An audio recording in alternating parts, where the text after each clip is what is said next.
Hello friends, എല്ലാവർക്കും good morning. ചെമ്പനീർ പൂവിൻ്റെ ഇന്നത്തെ സൂപ്പർ ഹിറ്റ് വിശേഷത്തിലേക്ക് എല്ലാവർക്കും സ്വാഗതം. അങ്ങനെ നമ്മുടെ ശ്രുതിയെയും അതേപോലെ തന്നെ മീരയെയും കാണിക്കുകയാണ്. അപ്പം മീര പറയുകയാണ്, നീ ഇത്രയും പ്രശ്നങ്ങളൊക്കെ വെക്കുന്നുണ്ട്, പക്ഷേ ആ പ്രശ്നത്തിൻ്റെ ഇടയിലും നിൻ്റെ അമ്മയുടെയും മകൻ്റെയും കാര്യം മറന്നു പോകരുത്.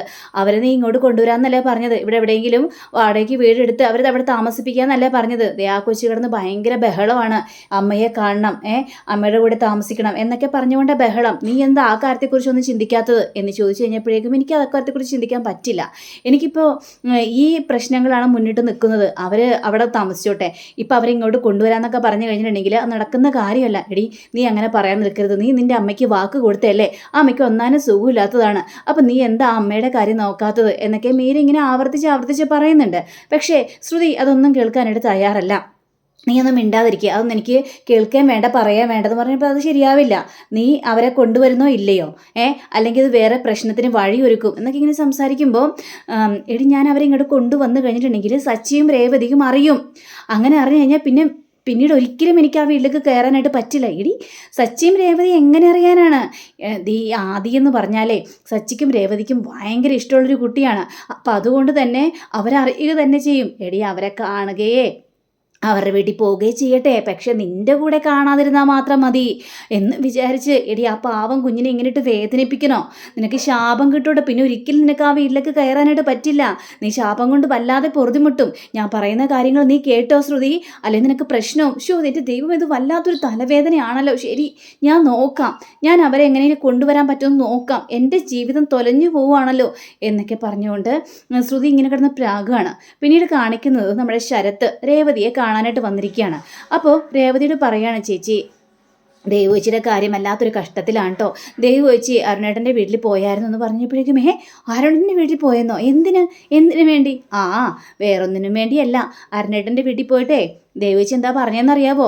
എന്നെ മറക്കണം, നമ്മളുടെ ഈ കല്യാണം നടക്കില്ല, സച്ചിയേട്ടൻ ഈ കല്യാണത്തോട് താല്പര്യമില്ല, സച്ചിയേട്ടൻ പറയുന്നതേ എൻ്റെ അമ്മ അനുസരിക്കുകയുള്ളൂ, ഞാൻ കാരണം ആർക്കും ഒരു കുടുംബത്തിനും ഒരു പ്രശ്നങ്ങളും ഉണ്ടാകാനായിട്ട് പാടില്ല എന്നൊക്കെയാണ് അരുണിനോട് പറഞ്ഞത്. വളരെയേറെ കാല് പിടിച്ച് പറഞ്ഞതിന് ശേഷമോ കരഞ്ഞുകൊണ്ട് ദേവുവച്ചി വീട്ടിലേക്ക് കയറി വന്നത്. ദേവുവച്ചിയുടെ ആ സങ്കടം കണ്ടു കഴിഞ്ഞപ്പോഴേക്ക് സഹിക്കാനായിട്ട് പറ്റില്ല രേവതിയേച്ചി എന്ന് പറയുകയാണ്. എന്നിട്ട് അരുൺ എന്ത് പറഞ്ഞു ഈ കാര്യത്തിൽ? അതൊന്നും എനിക്കറിയില്ല രേവതിയേച്ചി, അരുണേട്ടൻ എന്ത് പറഞ്ഞൊന്നും എനിക്കറിയില്ല. പക്ഷേ നമ്മുടെ ദേവേച്ചി ഭയങ്കര വാശിയിലാണ്. ചേച്ചി ഒന്ന് ആലോചിച്ച് നോക്കിക്കണ്ടേ, ദേവേച്ചി എത്ര മണ്ടിയാണോ? അങ്ങനെ മണ്ടിയാണെന്നൊന്നും എനിക്ക് കരുതാനായിട്ട് പറ്റില്ല. കാരണം എല്ലാ കാര്യങ്ങളും നോക്കിയും കണ്ടും ബുദ്ധിപൂർവ്വം ചെയ്യുന്ന ഒരാളാണ് ദേവേച്ചി. അങ്ങനെയാണ് ഞാൻ ദേവേച്ചിയെ കണക്ക് കൂട്ടിയിരിക്കുന്നത്. അപ്പോൾ തൻ്റെ ലൈഫ് പാർട്ട്ണറായിട്ട് ഒരാളെ തിരഞ്ഞെടുക്കാൻ നേരത്ത് ദേവേച്ചി ഈ കാര്യത്തെക്കുറിച്ച് ചിന്തിക്കില്ലേ? ചിന്തിക്കും. സച്ചിയേട്ടൻ പറഞ്ഞതും ഞാനങ്ങനെ തള്ളിക്കളയുന്നില്ല. സച്ചിയേട്ടൻ പറയുന്നതും ശരി തന്നെയാണ്. എൻ്റെ കാര്യത്തിൽ ശരിയായി വന്നിട്ടില്ലേ? അപ്പോൾ സച്ചിയേട്ടൻ പറയുന്നതും ഞാൻ തള്ളിക്കളയുന്നില്ല. പക്ഷെ ദേവേച്ചിയുടെ കാര്യം ആലോചിക്കുമ്പോൾ സങ്കടം വരുന്നു. ദേവേച്ചി ജീവിതത്തിൽ ആദ്യമായിട്ട് ഒരാളെ പ്രണയിച്ചു, അയാളെ സ്വന്തമാക്കണം, അയാളുടെ കൂടെ ജീവിക്കണം എന്ന് ആഗ്രഹിച്ചു. അത് അത്ര വലിയ തെറ്റാണോ? എന്നിട്ട് അമ്മ എന്ത് പറഞ്ഞു ശരത്ത് എന്ന് പറഞ്ഞപ്പോഴേക്കും അമ്മയ്ക്കും ആഗ്രഹമുണ്ട് ഈ കല്യാണം നടത്തി കൊടുക്കണമെന്ന്. പക്ഷേ സച്ചിയേട്ടനെ കുറിച്ച് ആലോചിച്ചിട്ട് അമ്മയ്ക്ക് പേടി, ചേച്ചിയുടെ ജീവിതത്തിൽ എന്തെങ്കിലും സംഭവിക്കുക എന്നുള്ളൊരു പേടി അമ്മയ്ക്കുണ്ടെന്ന്. ആ കല്യാണം കഴിഞ്ഞെന്ന് വിചാരിച്ച് എന്നെ ഉപേക്ഷിക്കുകയൊന്നും ഇല്ലെന്നേ സച്ചിയേട്ടൻ. നീ എന്തിനാ ആ കാര്യത്തെക്കുറിച്ച് പഠിക്കുന്നത്? ചേച്ചി ഉപേക്ഷിച്ചില്ലെങ്കിലും അവിടെ എന്തെങ്കിലും പ്രശ്നം ഉണ്ടാവില്ലേ? സച്ചിയേട്ടൻ പറഞ്ഞത് നമ്മൾ കേട്ടില്ല എന്നൊക്കെ പറഞ്ഞുകൊണ്ട് നിരന്തരം പറഞ്ഞുകൊണ്ടിരിക്കും.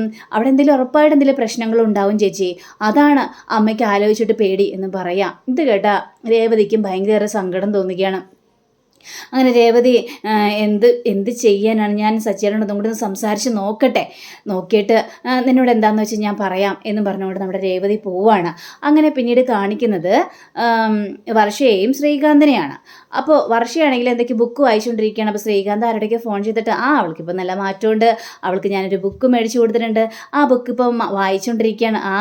പ്രഗ്നൻസിയെക്കുറിച്ചുള്ള ബുക്കുകളാണ് ഞാൻ മേടിച്ചു കൊടുത്തിരിക്കുന്നത്, അവൾ വായിച്ച് അവളുടെ മനസ്സ് നന്നായിട്ട് കൂളാവട്ടേന്നേ.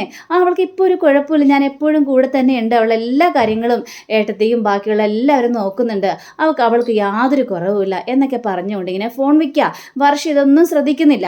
അപ്പോൾ ശ്രീകാന്തെ മനസ്സ് ചിന്തിക്കണം, ഏതായാലും വർഷയുടെ മനസ്സ് മാറി തുടങ്ങിയല്ലോ, അവളതേ ഞാൻ കൊടുത്ത ബുക്ക് വായിച്ചുകൊണ്ടിരിക്കുകയാണല്ലോ എന്ന് വിചാരിച്ച് നമ്മുടെ ശ്രീകാന്ത് നേരെ വർഷയുടെ അടുത്തേക്ക് ചെന്ന് കഴിഞ്ഞപ്പോഴേക്കും കണ്ട കാഴ്ച, വർഷ ബുക്ക് തുറന്നു വെച്ചിട്ടുണ്ട്. പക്ഷേ ബുക്കിൻ്റെ ഉള്ളിൽ ഫോൺ വെച്ചിട്ട് ഗെയിം ഇരുന്ന് കളിക്കുകയാണ്. ഇത് കണ്ട് ശ്രീകാന്തിന് കാര്യം വരികയാണ്. അപ്പോൾ ശ്രീകാന്ത് ആണെങ്കിൽ വർഷ നീ എന്ത് പരിപാടിയാണ് വർഷ ഈ കാണിക്കുന്നത്? ഞാൻ നിനക്ക് ബുക്ക് മേടിച്ചു തന്നത് വായിക്കാനല്ലേ, നീ അത് വായിക്കാതെ ഗെയിമും കളിച്ചുകൊണ്ടിരിക്കുകയാണോ?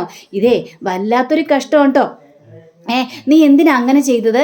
നീ എന്തിനാ ഈ ഗെയിം കളിച്ചുകൊണ്ടിരിക്കുന്നതെന്ന് ചോദിച്ചപ്പോഴേക്ക് പിന്നെ നീ മേടിച്ച നീ ബുക്ക് ഞാൻ വായിക്കാനായിട്ട് പോവുകയാണ്. പ്രഗ്നൻസി എങ്ങനെ മുന്നോട്ട് പോകണമെന്ന് നാണമില്ലേ? പിന്നെ എനിക്കിത് വായിക്കാനൊന്നും പറ്റുന്നില്ല. വല്ല ഹൊറർ കഥയുടെ വല്ല ബുക്കൊക്കെ മേടിച്ച് തരികയാണെങ്കിൽ അതും വായിച്ചുകൊണ്ടിരിക്കാം. ഇത് ചുമ്മാ മനുഷ്യനെ ബോറടിപ്പിക്കാൻ വേണ്ടി എനിക്ക് ഇതൊന്നും വായിക്കാനായിട്ട് പറ്റില്ല. നീ അങ്ങ് പോകാൻ നോക്ക്, ഒരു പ്രഗ്നൻസി നടന്നിരിക്കുന്നു എന്നും പറഞ്ഞുകൊണ്ട് വർഷ വളരെ ക്രൂരമായിട്ട് അവിടെ സംസാരിച്ചിടന്ന് പോകുമ്പോൾ ശ്രീകാന്തിന് ഭയങ്കര ദുഃഖം തോന്നിയാണ്. ഇവിടെ എന്താണ് ഇങ്ങനെയൊക്കെ കിടന്ന് പെരുമാറുന്നത്? എൻ്റെ ദൈവമേ, എൻ്റെ കുഞ്ഞിനെക്കുറിച്ച് ഒരു ചിന്തയും അവൾക്കില്ലല്ലോ. ഇത്രയൊക്കെ പറഞ്ഞു കൊടുത്തിട്ട് പോലും അവൾ അതൊന്നും കണക്കിൽ എടുക്കുന്നില്ലല്ലോ എന്നൊക്കെ ആലോചിച്ച് വളരെയേറെ ദുഃഖത്തിലാണ് നമ്മുടെ ശ്രീകാന്ത്. പിന്നീട് കാണിക്കുന്നത് സുധിയാണ്. സുധിയാണെങ്കിൽ ആകെ വെപ്രാളപ്പെട്ട് അങ്ങോട്ടും ഇങ്ങോട്ട് പരക്കമായി നടക്കുക. അപ്പോൾ ചന്ദ്രൻ വന്നിട്ട്, എന്താ സുധി, നീ എന്താ ഈ കിടന്ന് കാണിച്ചു കൊടുത്ത്? നീ ഓഫീസിലേക്കൊന്നും പോകുന്നില്ലേ എന്നൊക്കെ ചോദിച്ചപ്പോൾ ഞാൻ എങ്ങനെ പോകും ദൈവം, ഇനി ഞാൻ മറ്റുള്ളവരുടെ മുഖത്ത് എങ്ങനെ നോക്കും? ആകെ നാണക്കേടായി പോയില്ലേ, നാണം കിട്ടൊരവസ്ഥയായി പോയില്ലേ, എല്ലാവരും എന്നെ കളിയാക്കിയില്ലേ എന്നൊക്കെ പറയാം. അയ്യടാ, ഇപ്പം നീ അതിനെക്കുറിച്ചാണ് ചിന്തിക്കുന്നത്. ഇതുകൊണ്ട് പണയം വെക്കാൻ പോയപ്പോൾ നീ അതിനെക്കുറിച്ചൊന്നും ചിന്തിച്ചില്ലല്ലോ. എടാ, ആദ്യം കയ്യിൽ കിട്ടിയ സാധനം സ്വർണ്ണമാണോ മുക്കുവണ്ടാണോ എന്ന് തിരിച്ചറിയാനുള്ള വകതിരിവ് നിനക്കുണ്ടാവണം. അതൊന്നും ആലോചിക്കാതെ നീ അതും കൊണ്ട് പോയി കഴിഞ്ഞിട്ടുണ്ടെങ്കിൽ എങ്ങനെയാടാ? ഇപ്പം അവൻ അതിനെക്കുറിച്ച് ആലോചിക്കുക, അയ്യോ നാണക്കേടാണ്, അതാണ് ഇതാണെന്നൊക്കെ പറഞ്ഞുകൊണ്ട്. എടാ, ആദ്യം അതിനെക്കുറിച്ച് ചിന്തിച്ചിട്ട് വേണം ബാക്കിയുള്ള കാര്യങ്ങളൊക്കെ തീരുമാനം എടുക്കാനായിട്ട്. പറഞ്ഞ് മനസ്സിലായോടാ എന്നിങ്ങനെ പറയാം. അങ്ങനെ പറഞ്ഞപ്പോഴേക്കും അമ്മ എന്നെ കുറ്റപ്പെടുത്തുകയാണോ? അമ്മക്ക് എന്താ അമ്മ അതൊന്ന് ചിന്തയില്ലാത്ത? എടാ, നിന്റെ ഭാര്യ കൊണ്ടുവന്നത് സ്വർണ്ണാഭരണമാണെന്ന്. എടാ മണ്ട, അവൾ ഇത്രയൊക്കെ നിന്നെ പറ്റിക്കുന്നുണ്ടല്ലോ, എന്നിട്ട് പോലും അവൾ പറയുന്നത് വീണ്ടും വിശ്വസിച്ച് നീ അതുകൊണ്ട് പണയം വെക്കാൻ വേണ്ടി പോയതല്ലേ, നിനക്ക് അത് തന്നെ കിട്ടണം. ഞാനൊരു കാര്യം ആലോചിക്കട്ടെ ഞാനൊരു സോഷ്യൽ മീഡിയയിൽ ഇങ്ങനെ ലൈവായിട്ട് പറയാം, ഞാൻ ഈ ഒരു തെറ്റും ചെയ്തിട്ടില്ല, ഞാൻ സ്വർണ്ണാഭരണമാണെന്ന് അറിയാതെ ഈ മുക്കുവണ്ടമാണെന്ന് അറിയാതെയാണ് സ്വർണ്ണാഭരണമാണെന്ന് വിചാരിച്ച് കൊണ്ട് പണയം വെക്കാനായിട്ട് പോയത്, അങ്ങനെയാണ് സംഭവിച്ചതെന്നൊക്കെ പറഞ്ഞുകൊണ്ട് സോഷ്യൽ മീഡിയയിൽ ഇടട്ടെ. അപ്പോൾ എല്ലാവരും അത് വിശ്വസിക്കും. അങ്ങനെ എൻ്റെ മുഖം എനിക്ക് രക്ഷിക്കാനായിട്ട് പറ്റുള്ളൂ എന്ന് പറഞ്ഞപ്പോഴേക്കും, എടാ ശരി എൻ്റെ പൊന്നുമോനെ, അതേപോലെ ചെയ്യുക. ആണോ ഞാൻ ചെയ്യട്ടെ? നീ ചെയ്യടാ, അതേപോലെ ചെയ്ത് കഴിയുമ്പോഴത്തേക്കും ബാക്കിയുള്ളവരെല്ലാവരും അറിയും. ഇപ്പം നീ സ്റ്റേഷനിലേക്ക് കിടന്നിട്ടുള്ളൂ, പിന്നെ ബാക്കി എല്ലാവരും കൂടി നീ തല്ലി കൊല്ലും, എല്ലായിടത്തും നീ കള്ളനാവും. അപ്പം നിനക്ക് സമാധാനമാവില്ല. ഇങ്ങനെ പേടിക്കില്ലേ എനിക്ക് ഓഫീസിൽ പോകാൻ പറ്റില്ല. അയ്യോ, അല്ലെങ്കിൽ കൃത്യസമയത്ത് ഓഫീസിൽ പോകുന്നൊരു മാന്യൻ. എടാ, അധികം താമസിയാതെ നിന്റെ ആ ഷോറൂം പൂട്ടിക്കെട്ടേണ്ട അവസ്ഥ വരും. ചങ്കിക്കൊള്ളുന്ന വർത്താനം പറയില്ലേ പൂട്ടിക്കെട്ടേണ്ട അവസ്ഥ വരുമെന്നാ? പിന്നെ എങ്ങനെ? നീ എപ്പം നോക്കിയാലും നിന്റെ ഭാര്യയെ ആലോചിച്ചുകൊണ്ട് ഈ വീട്ടിൽ തന്നെ കുത്തിരിക്കുകയല്ലേ, ആ പെരും കള്ളിയെ. ഓരോ ദിവസം കഴിയുന്നവർ അവൾ കള്ളത്തരങ്ങൾ പറഞ്ഞു കൂട്ടുകയല്ലേ. മോനെ, ഞാനൊരു കാര്യം പറയാം മോനോട്, അവളെ ഇനി വേണ്ട നമ്മുടെ കുടുംബത്തിലേക്ക്. അവളെ അങ്ങോട്ട് ഉപേക്ഷിച്ചേര്, ഡിവോഴ്സ് അങ്ങോട്ട് ചെയ്യ്. അവളെ ശല്യം അങ്ങോട്ട് ഒഴിഞ്ഞു പോട്ടെ. എന്നിട്ട് നിന്റെ കല്യാണം ഞാൻ വേറെ നടത്തിത്തരാം. നല്ലൊരു സുന്ദരിയായ പണക്കാരിയ പെണ്ണിനെ ഞാൻ നോക്കി കെട്ടിത്തരാം മോനെ. അവളങ്ങോട്ട് ഉപേക്ഷിച്ചേക്കുന്നേ. പക്ഷേ ശ്രുതി എത്ര കള്ളിയാണെന്ന് പറഞ്ഞാലും താൻ താലി കെട്ടിയ പെണ്ണാണല്ലോ. അപ്പോൾ നമ്മുടെ ശ്രുതിയുടെ മുഖഭാവം അങ്ങോട്ട് മാറി അവിടെ നിന്ന് എണീറ്റ് പോവാണ്. ചന്ദ്രയ്ക്ക് ഇത് കണ്ടു കഴിഞ്ഞപ്പോഴേക്കും കാര്യം പിടികിട്ടി. കണ്ടില്ലേ, അവനൊരക്ഷരം പോലും മിണ്ടാതെ എണീറ്റ് അങ്ങോട്ട് പോയി. അവളെ ഉപേക്ഷിക്കാനായിട്ട് പറ്റില്ല. എത്ര പെരുങ്കള്ളിയാണെന്ന് പറഞ്ഞാലും ഉപേക്ഷിക്കാനായിട്ട് പറ്റില്ല. അതാണ് അവൻ എണീറ്റ് പോയത്. മനസ്സിലായി കഴിഞ്ഞ. പക്ഷേ എടാ, നിന്റെ ഭാര്യയെ ഇങ്ങോട്ട് കൂട്ടിക്കൊണ്ടു വരാനായിട്ട് ഞാൻ സമ്മതിക്കില്ല, അത് ഉറപ്പുള്ള കാര്യം തന്നെയാടാ എന്നൊക്കെ അവിടെ പറയുകയാണ്. ഇതൊക്കെ കേട്ട് ഇങ്ങനെ സംസാരിച്ച് നിൽക്കുകയാണ്. പിന്നീട് കാണിക്കുന്നത് നമ്മുടെ രേവതിക്കാണെങ്കിൽ അതിലേറെ സങ്കടം. രേവതി വാദിക്കെ തന്നെ സച്ചിയും കാത്തോടെ നിൽക്കുക. അപ്പോഴാണ് സച്ചി വരുന്നത്. സച്ചി കാറിന്ന് വെപ്രാളത്തോടെ ഇറങ്ങി വരികയാണ്. സച്ചിയെ കണ്ട ഉടനെ തന്നെ രേവതി ഓടിച്ചു നിന്നിട്ട്, സച്ചിയേട്ടാ, എനിക്ക് സച്ചിയോട് അത്യാവശ്യമുള്ളൊരു കാര്യം പറയാനുണ്ട്. അയ്യോ രേവതി, ഒന്നും കേൾക്കാനായിട്ട് സമയമില്ല, എനിക്ക് വലിയൊരു ട്രിപ്പുണ്ട്, ഞാൻ വേർത്ത് കുളിച്ചു, ഈ ഷർട്ടൊന്ന് മാറാൻ വേണ്ടി ഞാൻ ഓടി വന്നതാണ്, നിനക്ക് പറയാനുള്ള പെട്ടെന്ന് പറഞ്ഞോ. അത് പിന്നെ സച്ചിയേട്ടന് ഈ ഷർട്ട് മാറുന്നത് പോലെയാണോ സച്ചിയേട്ടാ? സച്ചിയേട്ടൻ്റെ മനസ്സ് ഷർട്ട് മാറുന്ന പോലെ സച്ചിയുടെ മനസ്സൊന്ന് മാറ്റിക്കൂടെ? അത് ശരി. അപ്പം എന്തോ വലിയൊരു കാര്യമാണല്ലോ രേവതി പറയാനുള്ളത്. ആ, എനിക്കൊരു വലിയ കാര്യം തന്നെയാണ് പറയാനുള്ളത് സച്ചേട്ടാ. ദേ ഇന്ന് ദേവുവേ അരുണിൻ്റെ വീട്ടിൽ പോയിരുന്നു എന്ന്. അവൾ അരുണിൻ്റെ വീട്ടിൽ പോയിരുന്നോ? ആരോട് ചോദിച്ചിട്ട്? അവൾ എന്തിനാ അരുണിൻ്റെ വീട്ടിൽ പോയത്? എന്തിനു വേണ്ടി? സച്ചേട്ട ഇങ്ങനെ കിടന്ന് തുള്ളാതെ. അവൾ അരുണിൻ്റെ വീട്ടിൽ പോയിട്ട് പറഞ്ഞ എന്താണെന്നറിയാവോ? ഈ കല്യാണം നടക്കില്ല, സച്ചേട്ടന് ഈ കല്യാണത്തോട് താല്പര്യമില്ല, അതുകൊണ്ട് ഞാൻ കാരണം ഒരു കുടുംബത്തിലും ഒരു പ്രശ്നങ്ങളും ഉണ്ടാകാൻ പാടില്ല, എല്ലാവർക്കും സമാധാനത്തോടെ ജീവിക്കണം, ഈ കല്യാണത്തിന് നടക്കില്ല എന്നും പറഞ്ഞുകൊണ്ട് അവൾ ഇറങ്ങിയത്. ഇത് കേട്ട് കഴിഞ്ഞപ്പോഴേക്കും നമ്മുടെ സച്ചിക്ക് ഭയങ്കര സന്തോഷം തോന്നുകയാണ്. ആഹാ കൊള്ളാം, അവൾ ഏതായാലും അങ്ങനെ ഒരു തീരുമാനം എടുത്തല്ലോ. അപ്പോൾ ഞാൻ പറഞ്ഞ വാക്കിന് അവൾ എനിക്ക് വില തന്നു, അവൾ അങ്ങനെ ഒരു തീരുമാനം എടുത്തതിൽ വളരെയേറെ സന്തോഷമുണ്ട്. അങ്ങനെ തന്നെ വേണം പെൺകുട്ടികളായാൽ, അവൾക്ക് വിവരമുണ്ട് എന്ന് പറയാണ്. എന്ന് പറഞ്ഞു അത്ര സച്ചിയേട്ടൻ അവിടെ നിൽക്ക് സച്ചിയേട്ടാ, സച്ചിയേട്ടൻ എന്തൊക്കെയാണ് കിടന്ന് പെരുമാറുന്നത്? സച്ചിയേട്ടൻ പറയുന്നുണ്ടല്ലോ, അവൾ വേറെ കല്യാണം കഴിക്കുക, അങ്ങനെയാണ് ഇങ്ങനെയാണെന്നൊക്കെ പറഞ്ഞുകൊണ്ട് പറയുന്നുണ്ടല്ലോ. പക്ഷെ അവളുടെ മനസ്സ് മനസ്സിലാക്കാനായിട്ട് സച്ചിയേട്ടൻ കഴിഞ്ഞിട്ടുണ്ടോ സച്ചിയേട്ടാ?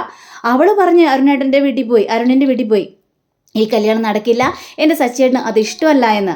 പക്ഷേ സച്ചേട്ടൻ എപ്പോഴെങ്കിലും ചിന്തിച്ചിട്ടുണ്ടോ അവൾക്ക് ഇഷ്ടപ്പെട്ട ഒരു ചെറുക്കനല്ലേ, എങ്കിൽ പിന്നെ നമ്മളായിട്ട് തടസ്സം നിൽക്കണ്ട, ആ കല്യാണം നടന്നോട്ടെ എന്ന് സച്ചേട്ടൻ ചിന്തിച്ചിട്ടുണ്ടോ? രേവതി, നീ വളച്ചൊടിച്ച് എങ്ങോട്ടാ പോകുന്നതെന്ന് എനിക്ക് മനസ്സിലായി. ഏതൊക്കെ പറഞ്ഞാലും ആ കല്യാണം നടക്കാൻ പോകുന്നില്ല. അരുണിൻ്റെ സ്വഭാവം യഥാർത്ഥത്തിൽ എന്താണെന്ന് ഞാൻ പറഞ്ഞാണ്. സച്ചിയുടെ ശരി, അരുണിൻ്റെ സ്വഭാവമൊക്കെ പറഞ്ഞു. നിങ്ങൾ തമ്മിലുള്ള പ്രശ്നമല്ലേ, അതിനെന്തിനാണ് അവരെ വലിച്ചിടുന്നത്? അവർക്ക് ഒരു കുഴപ്പമില്ലല്ലോ, അവർ വേണമെങ്കിൽ ഒന്നിക്കണമെങ്കിൽ ഒന്നിക്കോട്ടെ. വേണ്ട രേവതി, ദേവുവിനെ അവൻ്റെ കയ്യിലേക്ക് പിടിച്ചു ഏൽപ്പിക്കില്ല ഞാൻ, അത് ഉറപ്പുള്ള കാര്യം തന്നെയാണ്. സച്ചിയേട്ടാ ഒരു കാര്യം പറയട്ടെ, സച്ചിയേട്ടൻ്റെ കാല് പിടിച്ച് മാപ്പ് പറഞ്ഞ് വന്നാലോ? അരുൺ എല്ലാത്തിനും എന്നോട് ക്ഷമിക്കണമെന്ന് പറഞ്ഞുകൊണ്ട് വന്നാൽ ഈ കല്യാണം നടത്തി കൊടുക്കോ എന്ന് പറയാണ്. ഒരിക്കലുമില്ല. അവൻ എൻ്റെ കാല് പിടിച്ചാൽ എന്ത് പറഞ്ഞാലും അരുണിനെ ഞാൻ ദേവുവിനെ കൊണ്ട് കെട്ടിക്കില്ല, ഉറപ്പുള്ള കാര്യം തന്നെയാണ്. അതിന് നീ എൻ്റെ മുന്നിൽ വരാൻ നിൽക്കേണ്ട രേവതി, അത് സമ്മതിക്കത്തുമില്ല. പക്ഷേ സച്ചേട്ടൻ ഇങ്ങനെ വാശി പിടിക്കുന്നുണ്ട്, ഇനി ദേവുവും അരുണും കൂടെ ഒളിച്ചോടി പോയാലോ? അങ്ങനെയോ? എന്താ അങ്ങനെ നിന്നോട് പറഞ്ഞോ? അങ്ങനെ ആരെങ്കിലും പറയോ? അല്ലെങ്കിൽ നീ പറഞ്ഞു കൊടുത്തോ അങ്ങനെ ഒരു ഐഡിയ? എനിക്ക് എന്താ വട്ടാണോ സച്ചേട്ടാ? പക്ഷെ അങ്ങനെ ഒരു കാര്യം ചെയ്താലോ? അവരുടെ കല്യാണത്തിന് ആരും സമ്മതിച്ചില്ലെങ്കിൽ അവളുടെ ഇഷ്ടപ്രകാരം അവർ ഓടിപ്പോയാൽ എന്ത് ചെയ്യും? ഇല്ല, അങ്ങനെ ഓടിപ്പോകുന്ന പ്രശ്നമില്ല. ദേവു അങ്ങനെ ഒരു കുട്ടിയല്ല, എനിക്കറിയാം. ഒരിക്കലും അത് സംഭവിക്കാൻ പോകുന്നില്ല എന്ന് പറയാം. പറഞ്ഞപ്പോഴേക്കും എന്താ സച്ചിനോട് എത്ര പറഞ്ഞാലും മനസ്സിലാവാത്തത്? നിനക്ക് പറഞ്ഞിട്ടാണ് മനസ്സിലാവാത്തത്. അരുണിനെ തന്നെ കല്യാണം കഴിക്കണം, നിനക്കെന്താ ഇത്ര താല്പര്യം? സച്ചേട്ടാ, ഇനിയിപ്പോൾ ദേവുവിൻ്റെ സങ്കടം കണ്ട് സഹിക്കാൻ വയ്യാതെ അമ്മ ഈ കല്യാണം നടത്തി കൊടുക്കാൻ തീരുമാനിച്ചാൽ എന്ത് ചെയ്യും സച്ചിയേട്ടൻ? അങ്ങനെ ഒരു കാര്യം ചോദിച്ചു കഴിഞ്ഞപ്പോഴേക്കും സച്ചി കൂടുതലൊന്നും മിണ്ടിയില്ല. സച്ചി നേരെ അകത്തേക്ക് കയറി പോവാണ്. കുറച്ചും കഴിഞ്ഞപ്പോഴേക്കും ഷർട്ടൊക്കെ മാറി വരികയാണ്. വന്നു കഴിഞ്ഞപ്പോഴേക്കും സച്ചിയുടെ നിൽക്ക്, ഞാൻ ചോദിച്ചിട്ടുള്ള മറുപടി പറ. അങ്ങനെ അമ്മ ഇവരുടെ കല്യാണം നടത്തി കൊടുക്കാൻ തീരുമാനിച്ചാൽ സച്ചിയേട്ടൻ എന്ത് ചെയ്യുമെന്ന് തീട്ടഞ്ഞപ്പോഴേക്കും, അങ്ങനെ ഒരു തീരുമാനം അമ്മ എടുത്തു കഴിഞ്ഞാൽ ഞാനതിന് വിസമ്മതിക്കില്ല. കാരണം സമ്മതിക്കും, ഇഷ്ടമുള്ളതുപോലെ ചെയ്തോട്ടെ എന്നൊക്കെ ഞാൻ അങ്ങോട്ട് കരുതും. അമ്മയുടെ താല്പര്യമല്ലേ, അതുകൊണ്ട് ആ കല്യാണം നടക്കട്ടെ എന്ന് ഞാൻ അങ്ങോട്ട് വിചാരിക്കും. പക്ഷെ ഒരു കാര്യമുണ്ട്, ആ കല്യാണത്തിന് ഞാൻ വരില്ല എന്ന് പറഞ്ഞാൽ വരില്ല. പിന്നെ എല്ലാം കൊണ്ടും ഞാൻ എല്ലാത്തിൽ നിന്നും മാറി നിൽക്കുകയുള്ളൂ. കാരണം എൻ്റെ വാക്ക് ധിക്കരിച്ചുകൊണ്ടാണ് ആ കല്യാണം നടത്താനായിട്ട് തീരുമാനിച്ചത്. അമ്മ എന്നോട് പറഞ്ഞിരിക്കുന്നത് അമ്മയുടെ സ്വന്തം മകനെ പോലെയാണ് എന്നെ കണ്ടിരിക്കുന്നതെന്ന്. അതുകൊണ്ടാണ് ഞാനിതിൽ കൂടുതൽ താല്പര്യം കാണിക്കുകയും ചെയ്തത്. അപ്പോൾ അമ്മ അങ്ങനെ പറഞ്ഞിട്ടുണ്ടെങ്കിൽ എന്നെ ധിക്കരിച്ച് അമ്മ ഒരു തീരുമാനം എടുക്കില്ലെന്ന് തന്നെയാണ് എൻ്റെ ഒരു വിശ്വാസം. ഇനി അഥവാ അമ്മ അങ്ങനെ ദേവുവിനെയും അരുണിനെയും കല്യാണം കഴിപ്പിക്കാൻ തീരുമാനം എടുത്താൽ ഞാൻ ഒരു കാര്യം വിചാരിക്കുള്ളൂ, അമ്മ പറഞ്ഞത് മുഴുവനും പച്ചക്കള്ളമാണ്. അല്ലെങ്കിൽ അമ്മയ്ക്ക് അങ്ങനെ വിചാരിക്കാൻ കാരണം ഞാനൊരു ഡ്രൈവർ, അവർ ഗവൺമെൻറ് ഉദ്യോഗസ്ഥൻ, പോലീസ്, ഏതാണല്ലോ, എനിക്കൊരു വിലയില്ല സച്ചിയേട്ടാ. ഞാൻ അങ്ങനെ കരുതുള്ളൂ. പക്ഷെ സച്ചിയേട്ടാ, അവരുടെയൊക്കെ പ്രശ്നം സച്ചിയേട്ടൻ എന്നെ ഉപേക്ഷിക്കുമോ എന്നാണ്. നിന്നെ ഉപേക്ഷിക്കാനോ? ഒരിക്കലുമില്ല രേവതി, നീ എൻ്റെ ജീവിതത്തിലെ എല്ലാമാണ്. അതുകൊണ്ട് നിന്നെ ഞാൻ ഉപേക്ഷിക്കില്ല. എന്തൊക്കെ സംഭവിച്ചാലും ഏതൊക്കെ സംഭവിച്ചാലും നിന്നെ എൻ്റെ മനസ്സിൽ നിന്ന് എടുത്ത് കളയാനായിട്ട് ഞാൻ സമ്മതിക്കില്ല എന്ന് സച്ചി പറയുമ്പോൾ രേവതിക്ക് ഭയങ്കര സങ്കടം തോന്നുകയാണ്. അപ്പോൾ അങ്ങനെയും കാണിച്ചുകൊണ്ടാണ് നമ്മുടെ ഇന്നത്തെ റിവ്യൂടെ അവസാനിച്ചിരിക്കുന്നത്. അടുത്ത റിവ്യൂവിനായി കാത്തിരിക്കുക, സബ്സ്ക്രൈബ് ചെയ്യുക. എല്ലാവർക്കും നല്ലൊരു ദിനം ആശംസിച്ചുകൊണ്ട് നമസ്കാരം. Thank you. See you. By.